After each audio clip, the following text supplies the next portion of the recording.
What's up, everybody? My name is Big Cam and welcome back to another spooky season movie review with my second film of the spooky season, coming off of doing The Mummy for my first spooky season movie of 2025, and now continuing on the Mummy series of movies with The Mummy Returns from 2001.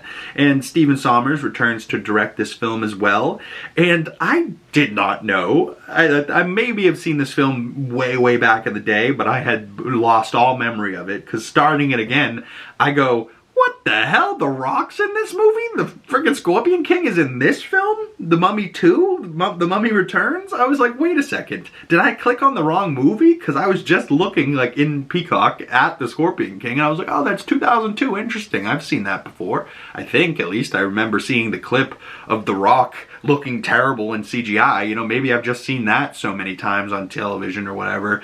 Definitely a TV movie I saw back in the day, not necessarily a film that like I ever watched on purpose. And now that I'm like an adult, I've been saying that recently. There's films out there that like everybody I think has seen, but maybe you haven't seen since you were a kid, or maybe your parents forced you to see it, or maybe you saw it on TV one time but you only saw a part of it. Going back and purposefully watching stuff is now my adult, like, recapturing my youth, you know what I mean? Taking back movies that I didn't like because my dad forced me to watch them. Now as an adult, I'm taking those movies back for myself and watching them for the first time with fresh eyes, in a fresh brain, in, you know, an adult brain that I'm able to make my own opinions and decisions, you know, like, and I don't have to listen to his takes and be like, oh, well, my dad didn't like this part, so that means I didn't. Like, no, he's a different person. He doesn't have any idea what I'm thinking about this movie, you know what I mean? Like, and it's okay for you to have a different take than the other people in watching a movie. Like, say you're watching a movie with your mom or your sister,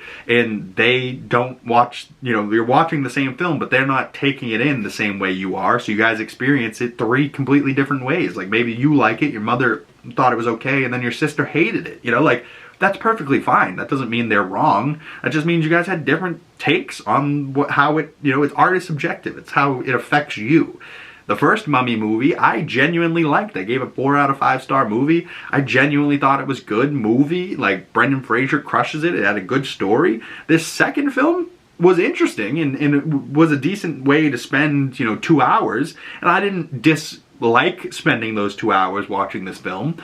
But the actual movie itself, there was many of parts where I was like, whoa, they're really going for it, trying to like really extend their reach as far as they possibly can go in this second film, and maybe they reached too far, you know what I mean? Because there were some parts that were like incredibly campy, or maybe they just didn't have that much time on the day, so the shot they got looks awful, but in the moment they're just like, yeah, it's fine, move on, we'll keep going. But when you're watching it at home, there's some parts where like they step in off camera and they just kind of step in and they go, ah! And it's like, what? You know, like, it was almost like he was just like, fuck, I think we need a reaction shot. Go over there and react. And they just did it real quick and then put it in the movie. You know, like, I certainly hope it wasn't multiple takes and this was the take they used, because if that's the case, that's awful. But if it was one take, that's not so bad. You know, but there was multiple parts of this where I was like, ooh, that looked terrible, that was campy, that was dumb, that was rushed, or something like that, or just like bad acting, you know, you're just like, ugh. Like, or it was good acting, but the way that the guy captured it on camera made it look like bad acting, which is also kind of a thing. Like, if you're acting good, but your camera's in the wrong place, maybe it looks campy, or maybe it looks wrong, you know, and like, good, you know, acting needs good cinematography on top of it to also, you know, bring the message home, you know, bring the story to life and you know, capture your attention. But yeah, I mean, overall it's good. I like that they did a little fast forward 9 years. He's now got a kid, you know, and Odie Feher as Ardeth Bay, he's back again. I like that they brought back a lot of the cast from the first movie. Brendan Fraser, Rachel Weisz, John Hannah, one of my favorite people from the first movie. So funny. And John Hannah obviously back again. Imhotep, Arnold Vosloo, he's back again. Freddie Both is the kid, and he was great kid actor in this. One of the best kid actors I've ever seen. But it says he's only acted in 3 things. One of them being The Pillars of Earth in 2010, The Children in 2008, and then The Mummy in 2001. So maybe this kid decided, hey, after those 3 films, I'm good, you know? Like, doesn't seem like he maybe did a whole lot of acting work after that, but maybe he's in the theater, who knows? Oh god, I'm gonna attempt this name, but I'm going to butcher it. But the actor who played Lochna, and his actor's name is Adewale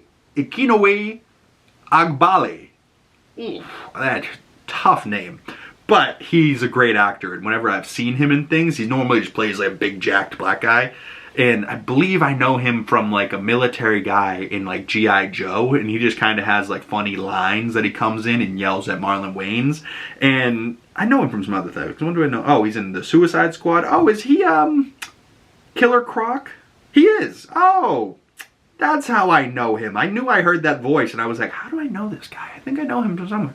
Yeah, it was the Suicide Squad. It was Killer Croc. Very interesting. It says he's also in Thor: The Dark World, The Bourne Identity, G.I. Joe, like I was just saying. He's in The Thing, Ace Ventura. Interesting. But like The Rock's in here for a moment as the Scorpion King, and then comes back as like the Scorpion King, if you know what I mean. Like, he looks awful. Like, the CGI in this looks so bad. It looks so campy. But it's 2001 CGI, so yeah, it just doesn't hold up to today's standards. But I will say, the mummy, the actual mummy himself, and the CGI from the first movie looked better, I think, than the CGI in the second movie. But the CGI in the second movie was able to do more, and like as he's standing there, they made it look like he was breathing, you know what I mean? Like, where the first movie, I feel like they used a little bit more practical effects, and then CGI as limited as possible, as they just sped up to the guy becoming himself again and using the actor's face. But second movie, it felt like they had maybe a couple years has gone by, maybe they learned more about CGI, that type of thing. And the mummy himself in the second film looked better, but they also did the same type of thing. They sped up and they got to the point where like, okay, now we can use his face again. We don't have to worry about CGIing the mummy anymore, because we're going to have this big CGI Scorpion the Rock come in at any moment.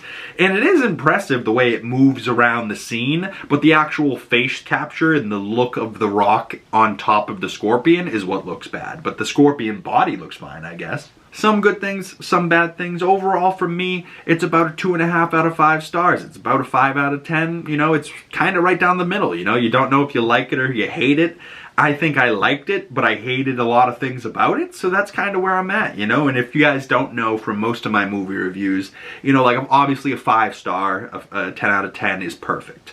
A 4.5 out of 5 star, damn near perfect. A 4 star is like, I really, really liked it. That's a damn good film. A 7, still a really good film, but maybe it just didn't get its way to 8, or maybe it's like just slightly better than a 6. A 3 out of 5 stars, a 6 out of 10, that's like, you know, it's good, but it could be bad in some people's eyes. It could be better. You know, maybe I liked it, but maybe my score will change in the future one way or the other. Maybe I like it worse the second time and it goes down to a 5. Maybe I like it better, it goes up to a 7. But if you're at a 5 star, that's not a good place to be. A 5 out of 10 star, a 2.5 out of 10, that's right in the middle. That's, you know, it's either a really good movie that's bad, that you don't like, or it's a really bad movie that you do like, or it's one of those things where you just don't know, you're indifferent about it, so you're right down the middle, you don't know if you like it or not, so it's just a 50%, you know, like maybe the second time around it goes up, maybe it goes down to a 4 out of 10, a 2 out of 5 star, that's just like me trying to be nice. That's a bad movie. Anything below that is just bad. You know, or maybe it's like a 4 might be a decent movie, an okay movie, but like it's reviewed poorly and everybody hated it, but I liked it. You know, it's like a 4 star is like the most you can get if you're really bad. You know what I mean? Like, but most of the time I sit around like a 3 or a 3.5, a 7, you know, a 6. If I'm dipping my toe into the 4, that's a movie I genuinely know I liked and that I will watch again. Like a 4 out of 5 star is a guaranteed will watch again someday movie in my head. You know what I mean? But like a 2.5 for this, The Mummy 2, I might watch it again, but I might not. You know what I mean? Like the first movie I will definitely be watching again in the future. Maybe once a year I'll go back and watch that just for Brendan Fraser and how much he's a stud in that first movie. I mean, he's a stud in the second movie too, but Rachel Weisz felt like she got to do a lot more this movie, and like Patricia Velasquez, she plays like Aksun Namun, and she's like the woman for Imhotep, but she's also like, you know, reborn or something, you know, like in the first, she was in the first movie very little, and then the second movie now she's got a bigger role, and so does Rachel Weisz, and they kind of have this like sword fighting moment in the film, and it's like, huh, hot, but kind of pointless. Like, what are we doing here? Like, there was no real explanation of what was going on. Also, it's like, oh, she's in the past, she's having a memory, she's fighting this, they're both reborn people from the past. Like, what is happening here? You know, and like Rachel Weisz's character's having these weird visions, but like the way they did it, it was like kind of disorientating to the audience. I was like, I don't know. I liked it. It was weird. I might need to rewatch it, but I might not want to rewatch it. You know what I mean? Like, but also now, do I need to go watch The Scorpion King after this? Is that the third movie in the Mummy franchise? Or is there another Mummy film after this with Brendan Fraser, right? I think so. With the Mummy Tomb of the Dragon Emperor in 2008. Ooh. With Maria Bello playing Evelyn. So, it looks like the family does return for the third movie, but the Evelyn got recast, and so did Alex, and then they're fighting a new villain in the third movie. I don't know, but it also is a new director. So 6 years after this film, there's a third Mummy film with Brendan Fraser, but then I think there's a fourth Mummy film with Tom Cruise, I believe. So correct me if I'm wrong, if those movies aren't related. Maybe they're not, but I think I'm going to continue on my Mummy rewatch with The Scorpion King and then go on to Mummy 3. But comment below your thoughts on this movie and if you like The Scorpion King. I'd love to hear your thoughts on this movie. Drop your comments down in the comment section below, or you can send your score or your ranking of this film to my other social medias. Links for those down in the description below.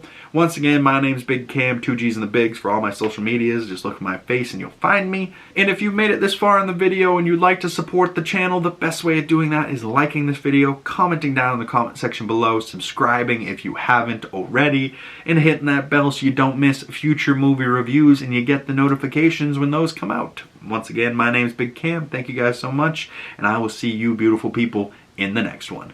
Peace.